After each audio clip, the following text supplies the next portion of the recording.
Hey everybody, welcome back. This week we're going to analyze Elon Musk, and more importantly, analyze why people love to analyze Elon Musk.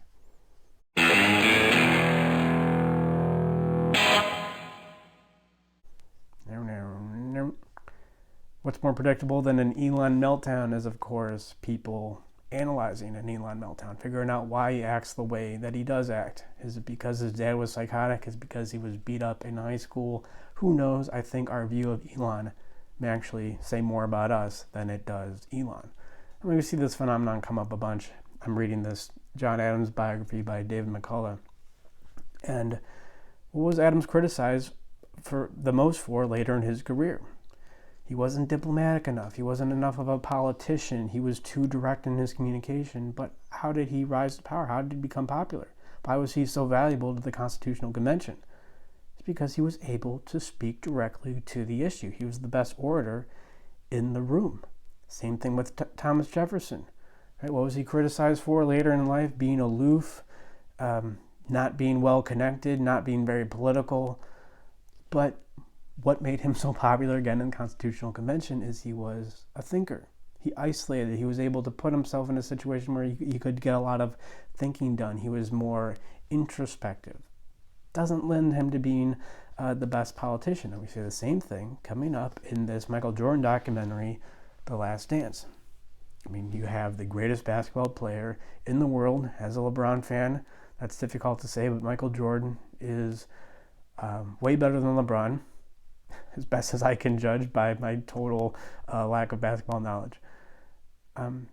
But people would criticize him because he was competitive, because he was gambling. They try to blow up the gambling issue and do a bigger thing than it was. It's like, well, look, he's going to be the greatest basketball player in the world. He might have some issues with competition, and that might bleed over into gambling a little bit. So there's really an issue of acceptance here. Why do we need these people who we look up to and that provided tons of value to our society? Why do we need them to be perfect? Issue of acceptance, yeah, but why can't we accept them? Because I think it's just too painful to focus on ourselves. It's really difficult to look at your own life and what you could do to change. There's a lot of fear around that. There's a lot of pain around that. I'm going to talk about it more this week on Animus Air about alchemy. And we just don't want to look at that, and it's way easier to project that issue out onto somebody else, whether it's Thomas Jefferson, John Adams, Michael Jordan, or now Elon Musk. I mean, just the bare facts of it. If you were 1% different,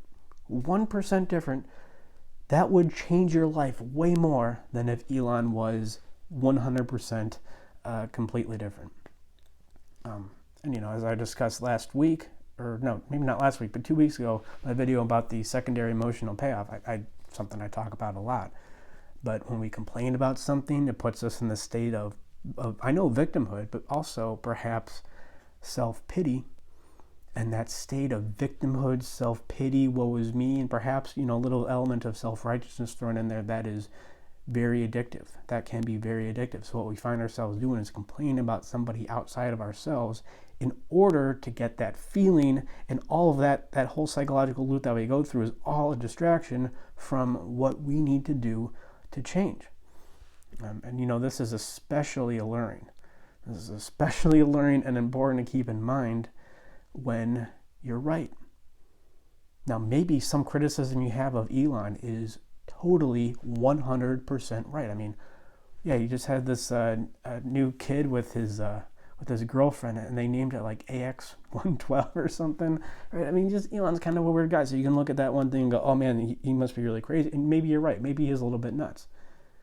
But that still doesn't make you right for complaining about this. And this is when complaining can become very alluring. But it's when you're right is when you need to not do it the most, or when you need to be most careful about doing it too much.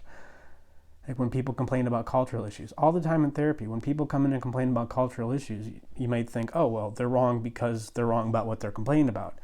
No, they're wrong in their complaints. Usually when people come into therapy and they have a bee in their bonnet about something, they're usually right about it.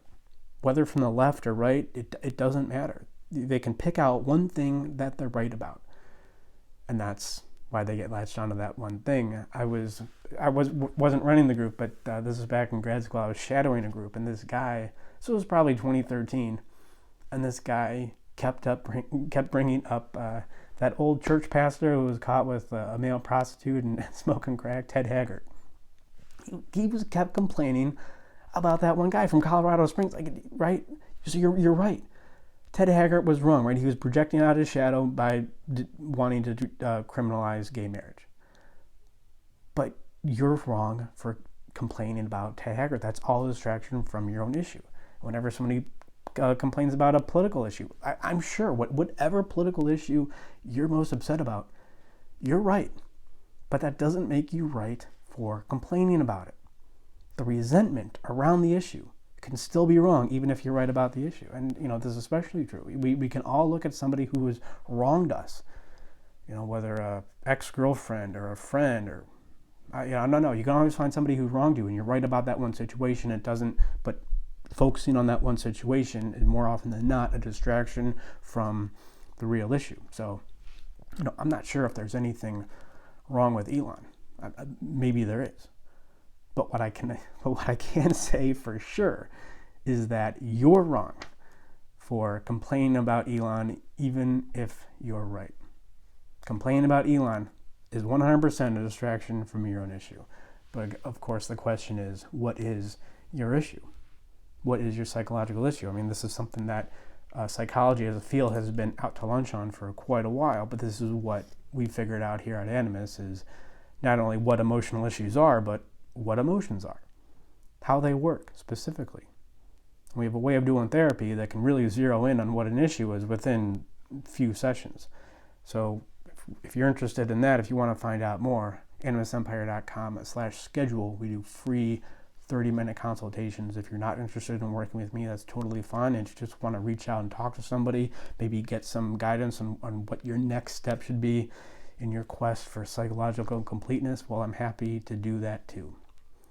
All right, guys, I'll leave it there. Thank you for watching. Please like and subscribe, and always remember that when you're talking about Elon or anybody else, who you're really talking about is yourself.